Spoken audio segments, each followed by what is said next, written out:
സാധാരണ രീതിയിൽ മമ്മൂക്കയുടെ സിനിമകൾക്ക് ഡൂപ്പായിട്ട് വന്നിട്ടുണ്ടായിരുന്നത് ടിനി ടോം ആയിരുന്നു. അപ്പോൾ അണ്ണൻ തമ്പി എന്ന് പറയുന്ന സിനിമ, അതുപോലെ തന്നെ മറ്റുള്ള ഡബിൾ റോളായിട്ട് വന്നിട്ടുള്ള സിനിമകൾക്കൊക്കെ ഡൂപ്പായിട്ട് ചെയ്യേണ്ടത് ടിനി ടോം തന്നെയായിരുന്നു കൂടുതൽ പെർഫെക്റ്റ് മാച്ച് എന്നുള്ളതൊക്കെ നമുക്ക് മലയാളികൾക്കറിയാം. കാര്യം ടിനി ടോമിനെ നമ്മൾ ഒരുപാട് കളിയാക്കുന്നവരുണ്ട് എന്നുള്ളതും നമുക്കറിയാം. അപ്പോൾ അദ്ദേഹത്തിൻ്റെ ഒരു ചാൻസിലേക്ക്, ആ ഒരു റോളിലേക്ക് ടിങ്കിൾ സൂര്യ എന്ന് പറഞ്ഞിട്ടുള്ള പുതിയൊരു ആർട്ടിസ്റ്റ് വന്നിരിക്കുകയാണ്. രേഖാചിത്രം എന്ന് പറയുന്ന ആസിഫ് അലിയുടെ ഈ അടുത്തിറങ്ങിയിട്ടുള്ള സിനിമയിൽ മമ്മൂക്കയുടെ പഴയ കാലഘട്ടം കാണിക്കുന്ന ആ ഒരു സിനിമയുടെ കുറച്ച് പോർഷൻസ് ഉണ്ട്. അതിലേക്ക് കൃത്യമായ രീതിയിൽ കറക്റ്റായിട്ട് അളന്ന് മുറിച്ച പോലെ മമ്മൂക്കയ്ക്ക് ഡൂപ്പായിട്ട് വന്നിരിക്കുന്നത് ടിങ്കിൾ സൂര്യ എന്ന് പറഞ്ഞിട്ടുള്ള ഒരു വ്യക്തിയാണ്. അപ്പോൾ അദ്ദേഹത്തിൻ്റെ ഇൻ്റർവ്യൂകളൊക്കെ ഇപ്പോൾ ചാനലുകൾ നിറഞ്ഞു നിൽക്കുന്നുണ്ട്. ടിക്ടോക്കൊക്കെ ഉള്ള സമയത്താണ് അദ്ദേഹം വീഡിയോസുകളൊക്കെ ചെയ്തിട്ടുണ്ടായിരുന്നത്. അപ്പോൾ ഞാനും ഏകദേശം അദ്ദേഹത്തിൻ്റെ വീഡിയോകളൊക്കെ ഒരുപാട് കണ്ടിട്ടുണ്ട്. നല്ല നല്ല വീഡിയോകളുണ്ട്. മമ്മൂക്കയ്ക്ക് ഡൂപ്പായിട്ട് കറക്റ്റ് പെർഫെക്റ്റായിട്ട് ഹെയർ സ്റ്റൈലും കാര്യങ്ങളൊക്കെ, അതേ ഒരു കൗളും അദ്ദേഹത്തിൻ്റെ ആ ഒരു സൈഡ് പോർഷനൊക്കെ വരുമ്പോൾ കറക്റ്റാണ്.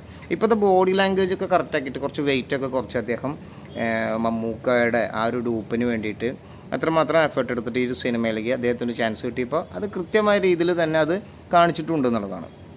അപ്പോൾ ഇവിടെ ഇപ്പോൾ ടിനിയെക്കുറിച്ച് എടുത്തു പറയാനുള്ള കാരണം, നമുക്ക് സാധാരണ രീതിയിൽ മമ്മൂക്കയുടെ ഒരു സിനിമയുടെ ഡൂപ്പ് എപ്പോഴും മലയാളി പ്രേക്ഷകർ കൂടുതലായിട്ട് ടിനി ടോമിനെയാണ് നമ്മൾ കണക്ക് കൂട്ടിയിട്ടുണ്ടായിരുന്നതും പൊതുവെ പറഞ്ഞിട്ടുണ്ടായിരുന്നു. ഒരുപക്ഷെ സാങ്കേതിക മികവിലൂടെ, അതായത് ഇപ്പോഴത്തെ ടെക്നോളജി AI എന്ന് പറയുന്ന ആ ഒരു സെറ്റപ്പിലൂടെ മമ്മൂക്കയുടെ ഡൂപ്പിനെ കാണിച്ചപ്പോൾ, അല്ലെങ്കിൽ മമ്മൂക്കയെ കാണിച്ചപ്പോൾ സ്ക്രീനുകളിൽ ഈ ഒരു സിനിമ തിയേറ്ററിൽ നിന്ന് കണ്ടിട്ടുള്ള ഒരാളാണ് ഞാൻ. സിനിമ കാണുമ്പോൾ ശരിക്കും മമ്മൂട്ടി തന്നെയാണോ ഈ ഒരു പോർഷൻ ചെയ്തത് എന്നുള്ളത് വരെ ചിന്തിച്ചിട്ടുണ്ട്. പിന്നെ ഏജിൻ്റെ ഒരു ഡിഫറൻസ് വരുമ്പോൾ മാത്രമാണ് നമുക്ക് ഇത് മമ്മൂക്കയല്ല, അതൊരു AI വെച്ച് ചെയ്തിട്ടുള്ള ആ ഒരു പരിപാടിയാണെന്നുള്ളത് നമ്മൾ പിന്നീട് മനസ്സിലാക്കുന്നത്.